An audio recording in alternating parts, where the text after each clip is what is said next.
Esse vídeo é um complemento ao vídeo anterior que eu falei sobre as carroças produzidas aqui no Brasil. Porém, agora vamos falar de combustível, tá? Existe um grande jogo aqui e talvez você esteja fora dessa carta do baralho.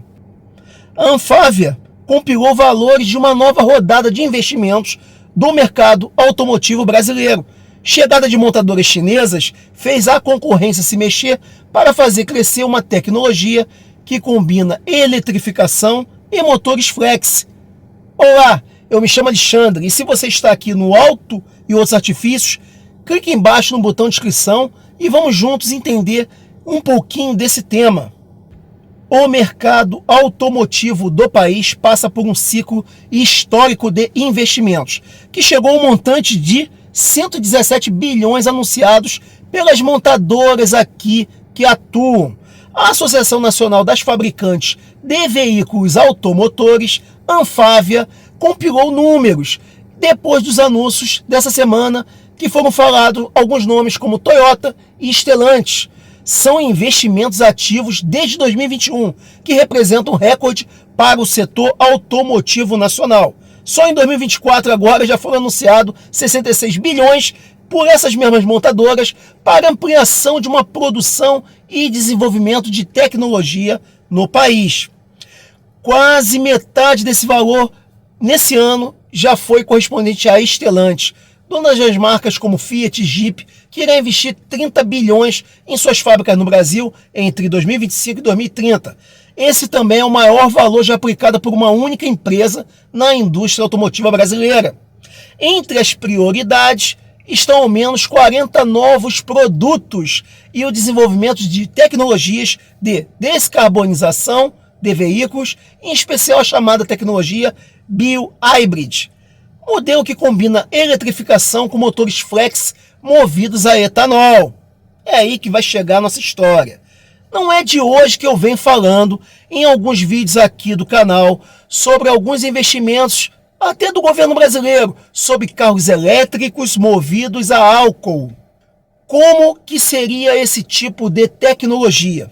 Existem, até o presente momento, duas marcas aqui no Brasil voltadas para esse tipo de tecnologia envolvendo álcool, banhando células, e esta reação química iria promover nessa quebra o hidrogênio. Este hidrogênio iria sofrer uma outra reação, liberando de um lado água e do outro energia elétrica. Então vamos falar da Volkswagen, tá? A tecnologia híbrida que a Volkswagen está tentando criar se chamará e-Power. Uma inovação significativa no mercado automotivo, especialmente feita para o Brasil, onde o etanol é um biocombustível amplamente disponível. O sistema e-Power da Volkswagen consiste em um motor a combustão que pode funcionar com etanol, que não é utilizado para a propulsão direta do veículo, mas sim aquele que vai gerar eletricidade, que vai alimentar esse motor elétrico. Esse sistema permite que o carro opere de uma forma eficiente, sustentável, aproveitando a capacidade do etanol e reduzir emissões de CO2. A empresa vê o etanol como uma alternativa viável no processo de descarbonização, especialmente em países subdesenvolvidos. Além disso, a Volkswagen planeja usar parte desse investimento, 7 bilhões até 2025, para criar um centro chamado PID, inédito, focado em desenvolvimento de carros híbridos flex que poderão utilizar etanol ou outro biocombustível. Essa abordagem também não se limita ao mercado brasileiro. A Volkswagen pretende exportar esses motores, engenharia e tecnologia flex para outros países com condições semelhantes às do Brasil, como África do Sul, Índia, Rússia e Sudeste Asiático. Isso demonstra potencial global da tecnologia híbrida flex e compromisso da Volkswagen com soluções de mobilidade sustentável. Agora vamos falar da Nissan, que está desenvolvendo no Brasil também essa mesma tecnologia, que vai combinar o uso de álcool, que é o etanol, com motores elétricos. A empresa firmou um acordo com o Instituto de Pesquisas Energéticas e Nucleares chamado IPEM, para criar um veículo elétrico movido a célula de combustível óxido sólido, COFC, que gera energia a partir do bioetanol. Com essa tecnologia SOFC, a Nissan busca desenvolver um veículo elétrico que utiliza motor elétrico e uma caixa cheia de células de combustível similar ao dos veículos a hidrogênio.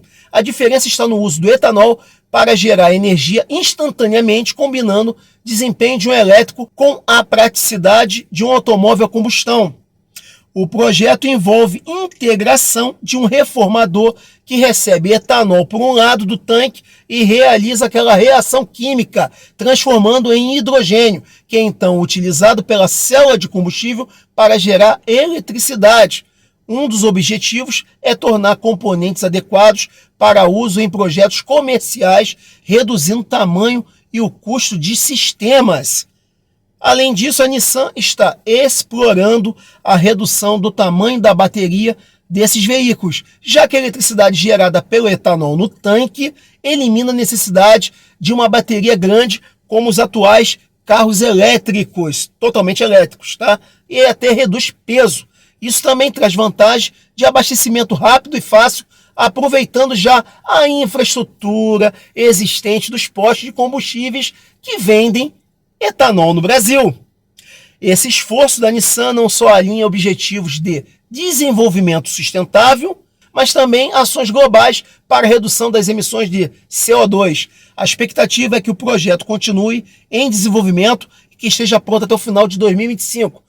É um passo promissor para o futuro da mobilidade sustentável no Brasil e potencialmente em outros mercados globais que utilizam álcool. O governo brasileiro, de fato, possui uma participação majoritária na Petrobras, que é uma grande produtora de biocombustíveis, incluindo o etanol. O etanol é considerado um biocombustível limpo e tem um papel importante na matriz energética do Brasil, especialmente no setor de transportes. Há um debate em curso sobre o futuro dessa mobilidade no Brasil, com opiniões divididas entre eletrificação total de veículos e uso de biocombustíveis como etanol. Alguns argumentam que o etanol é uma solução de transição viável para o transporte sem carbono, enquanto outros, que aqui eu mesmo no canal defendo, tá? E vou explicar no final do vídeo, que o país deveria seguir um caminho em direção a veículos totalmente elétricos. Agora vamos defender o etanol. O etanol pode absorver 80% a 90% das emissões de CO2 através de plantações de cana-de-açúcar, o que torna uma opção atraente para supostamente reduzir emissões de gases de efeito estufa. Porém, esse mesmo processo de cultivo gera queimadas nas plantações de cana-de-açúcar, que jogam essa mesma proporção na atmosfera e fazem o cotidiano, tá, de ligação com esse tipo de cultivo. Porém, o Brasil tem uma infraestrutura também estabelecida para a produção e distribuição do etanol, o que poderia favorecer a adoção de maior quantidade de veículos híbridos usando etanol, e principalmente esses novos aí com tecnologia de elétrica com etanol.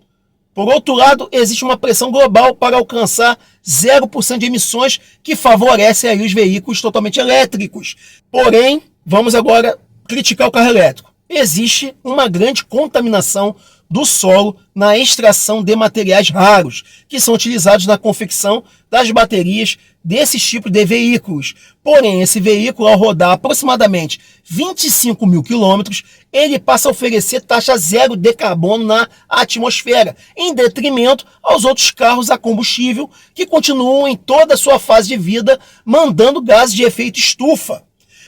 Agora vamos falar em termos de incentivos governamentais. Parece que há uma certa inclinação para o apoio do etanol em detrimento aos veículos elétricos, pois o governo brasileiro passou a taxar a entrada de carros híbridos e totalmente elétricos desde janeiro de 2024.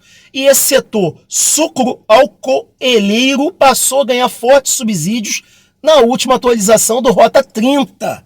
Então fica aqui uma pergunta para vocês. Vocês acham que o governo brasileiro está sendo imparcial nesses dois tipos de tecnologia? Ou ele está tendendo a se comportar de uma maneira unilateral? Portanto, mesmo que não haja interesse unilateral do governo brasileiro em priorizar o etanol em detrimento dos veículos totalmente elétricos, ele parece estar buscando um caminho que permita a coexistência de ambas tecnologias, alinhando-se com as metas de descarbonização e com tendências globais de mobilidade sustentável. Porém, tem muito mais coisas envolvidas nesse jogo do que podemos imaginar. Vamos lá. Imagine somente o seguinte: carros elétricos, apesar de serem mais caros na sua confecção, lhe dão a liberdade de você produzir seu próprio combustível de maneira direta.